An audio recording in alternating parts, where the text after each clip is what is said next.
This is Detroit, Michigan, better known to baseball fans as Tiger Town, USA. For here in the motor capital of the world is Briggs Stadium, home of the Detroit Tigers.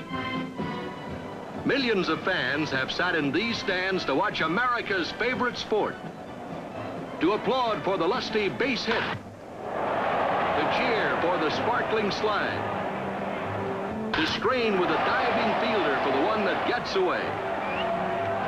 This is Major League Baseball, a game of speed and skill, a contest of muscle and spirit that almost explodes with excitement.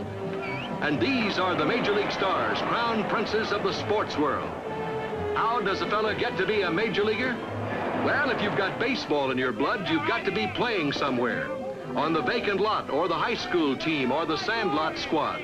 If you're good enough, some of the Tigers' 24 full-time scouts come to look you over. They grade you on how well you hit, how fast you run, how strongly you throw.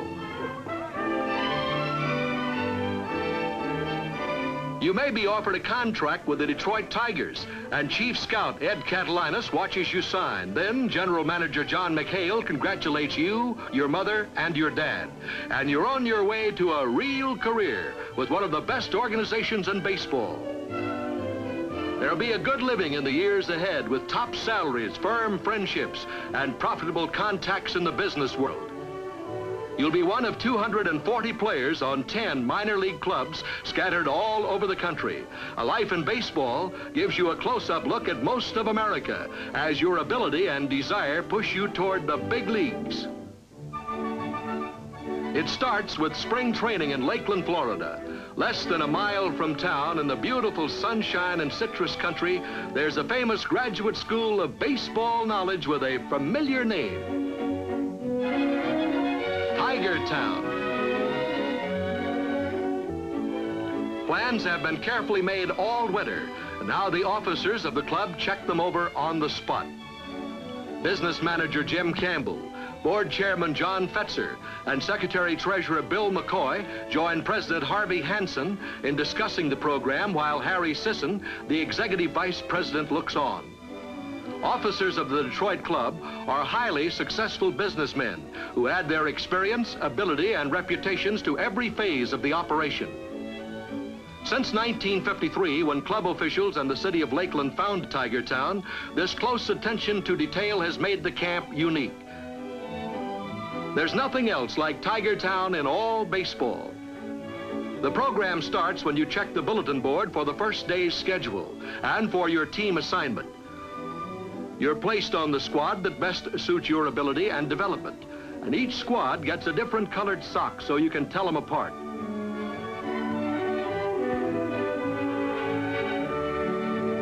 The work day begins at Tiger Town at 9:30 when you're called out by squads. From here on, you work on a stopped schedule. Maybe you report to Ty Cobb Field, named for the greatest star of them all. Or to the diamond named for batting champion Harry Heilmann. Charlie Gehringer Field honors a Baseball Hall of Famer who's now a club vice president, while all-time great Mickey Cochran distinguishes another diamond with his name. Daily games are one part of the routine at Tiger Town, handled under the watchful eyes of a staff of professional umpires. Other interested eyes watch from the central tower, where managers and scouts and club officials oversee the action. And there's plenty of action for everyone, too, with more than 240 ball players working on 4 diamonds at the same time. Nobody stands around doing nothing in this beehive. When your performance begins to shine a bit, you can bet you'll be noticed by management. This close supervision means you'll move up to a better squad just as fast as you're ready. Another major purpose of Tiger Town is to give every player in the Detroit system the best instruction possible. For example, there's more to baseball than hitting and running and throwing. How to take signs is an important phase, and an eager class is taught this lesson by a former Major League star. Johnny Pesky is one of 24 seasoned veterans of the game who make up the faculty at Tiger Town. Over on a king-size practice mound, future pitching stars learn the tricks of their trade from Steve Gromek, another former ace. Basically speaking, the ball is held the same way for every pitch. Whether it's a fastball, a curve, a changeup, or a slider, depends on the way the ball is released. Let's try it. Being careful to watch grip, balance, delivery, and follow through. These basic fundamentals are worked on every day at Tiger Town, and your instructors keep an accurate check on your progress. One of the great names in baseball belongs to Rick Farrell, and over in front of the batting cage, Rick teaches rookie catchers the proper position for receiving the ball, how to provide a target for the pitcher, and how to fire the ball back. One unusual feature of Tiger Town is the trap wall invented by former infield star Marvin Owen. This drill sharpens fielding techniques, teaching you to trap the ball on the short hop. Another exclusive advantage of this unique baseball camp is the time spent on training the player to slide properly. Coach Bernie DeViveros is a tireless demonstrator, and his classes learn to slide with maximum effectiveness and safety. The secret lies in putting your weight on the calf of the leg, with the other leg hooking for the bag or carried high in the up and run slide.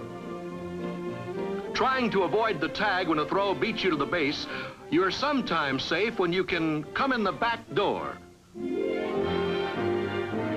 Every player is taught to slide naturally on your best side. If your actions on the diamond are important, your reactions are even more critical. Relay plays and cutoff plays give you a couple of good examples. On a special magnetic board invented for the purpose, future Tigers are shown what to do on a double to the left field corner. The left fielder plays the ball while the shortstop moves out to make the relay. The second baseman covers the bag. The pitcher backs up the catcher while the first baseman becomes the cutoff man. This is baseball instruction at its finest. First, you learn how a play should be made, then you get a chance to try it. Only by long hours of learning and practicing can you instinctively do the right thing at the right time. In the cool of the evening, it's time for a stroll back to the recreation hall to see what the males have brought from the family and the girl back home. There's usually something for everybody, and a special bonus in the letter with a gentle perfume. A last stop at the well-appointed snack bar, and it's off to bed.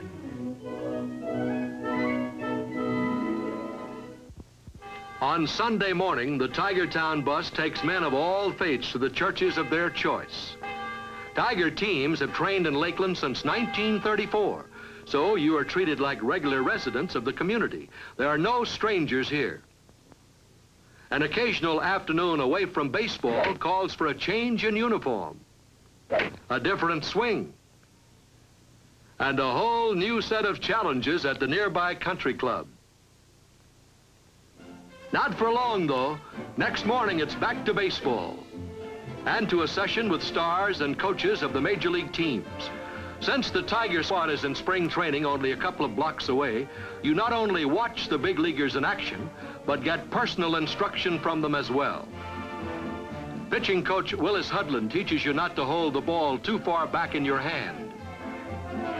20-game winner Jim Bunning, the American League's top right-hander in 1957, demonstrates pitching form and recovery. You should finish your delivery ready to field your position.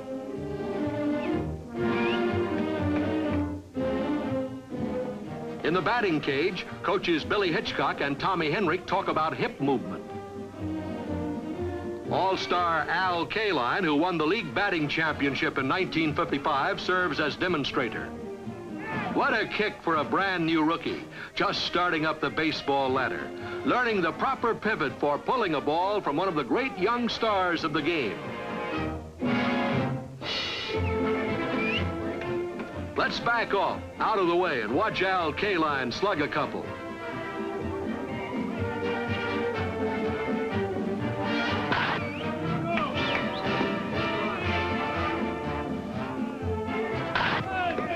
Slower, Al, so we can check that form.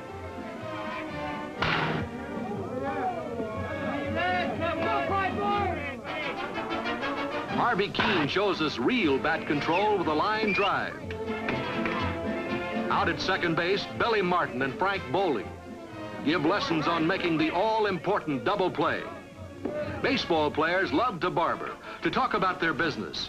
Wherever you find a group like this, they'll be discussing the little things that make for perfection. How to play the bag, how to pivot, how to get your throw away. Watch how Frank Bowling, the fastest pivot man in the major leagues, drags his foot across the bases, making the play on the inside. The second baseman must be always ready. He fields the ball out in front, shovels it to the shortstop, cutting across the bag. Billy Martin crosses on the outside of the base to avoid the runner coming in.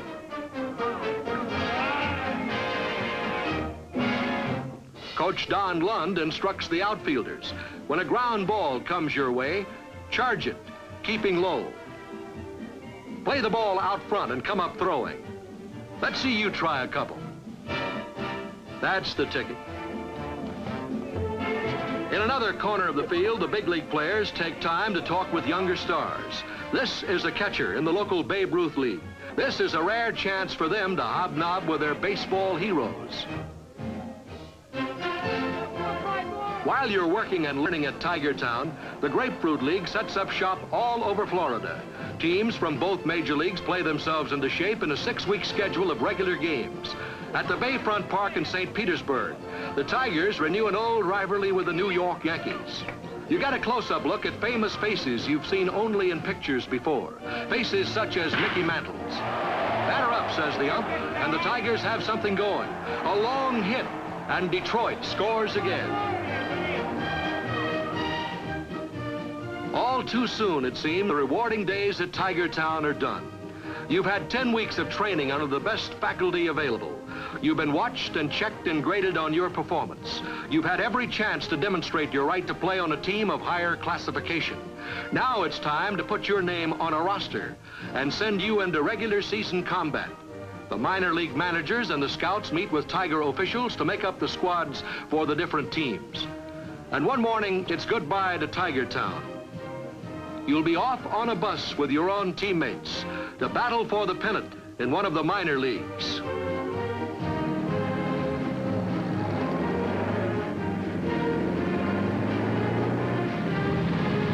One day, though, you'll head north from Lakeland as part of the Tiger team and back to Briggs Stadium, built in 1938 to seat 53,000 fans. The players come early into a private parking lot and into the friendly, familiar setting of the clubhouse deep under the stands. You'll spend many hours a day in these pleasant surroundings, shooting the breeze, reading fan mail, or just relaxing. Pitcher Paul Foytak is getting a rub down in the training room where the finest equipment is on guard. Charlie Maxwell and Jim Bunning luxuriate in the world's largest whirlpool bath. Back in the corner, Harvey Keene autographs his daily quota of baseballs. This will make some fan happy. Outside, the crowds pour in from all over the upper Midwest and from Canada across the river. Briggs Stadium has drawn more than 1 million fans in each of 16 different seasons, nearly 2 million in its record year. It's almost game time, but there's some honing and polishing to be done by the ground crew. The entire playing surface is refinished each spring with 10,000 square yards of sod. The infield gets a major league manicure. Finally, it's time for that pulse-pounding moment when your team breaks onto the field. Another season is underway, and baseball fans everywhere are happy again. There's something so satisfying in the crack of a bat, in the diving try for a well-placed grounder, in the precision reflexes of pitcher and catcher.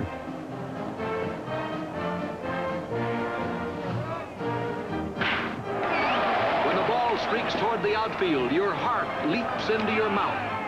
Here is grace and rhythm, talent and timing, speed and stamina. The last desperate effort that makes the play, that wins the game.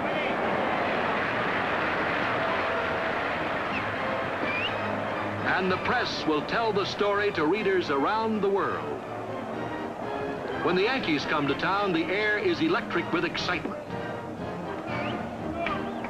The scoreboard tells part of a happy story for Tiger fans. And here's another part. Mickey Mantle up. A ground ball hit toward second. The stop. And the throw to short.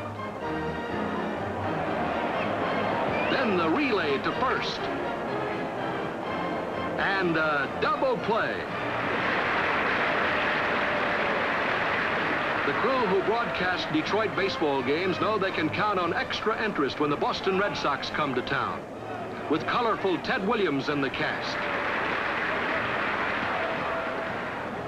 Another of the legendary heroes of the great American game, Williams is one of the great hitters of all time. In his long and illustrious Major League career, the Splendid Splinter has a lifetime average of over 350.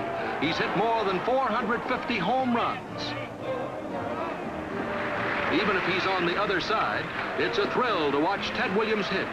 And sportsman-like Detroit fans applaud for visiting stars as for their own.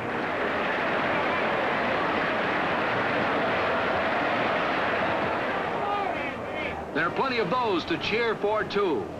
Young athletes in the prime of their careers who follow the sparkling trail blazed by Tiger greats of the past. Maybe one of these men will be the next Ty Cobb, holder of more Major League hitting records than any other player. Maybe in tomorrow's lineup, you'll find a name to put alongside Harry Heilmann, who chalked up a lifetime average of 342. There's always a chance that you'll be in Briggs Stadium when a Sam Crawford earns his spurs, or a Mickey Cochran, a Charlie Gehringer, a Hank Greenberg, or a Huey Jennings. Those names are all written large in baseball's Hall of Fame, and there'll be others. Maybe some of today's Tigers make the echoes ring through the years. Maybe it will be Harvey Keene, a versatile star with a habit of getting the big hit.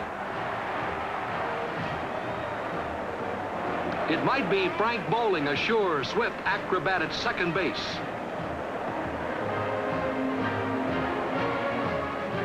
A good candidate is lanky Jim Bunning, with all the pitching talent anyone could need for immortality.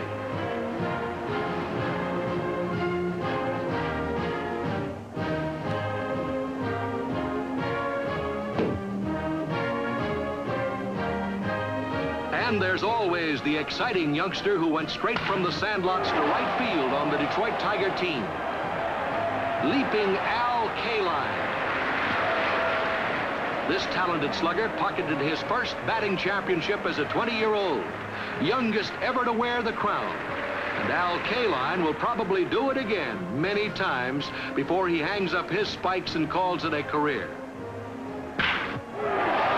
Yes, these are your Tigers, a brash young crew of coming stars who will fight for every game and every pennant. They'll win their share, too, for the faithful fans of Tiger Town, USA.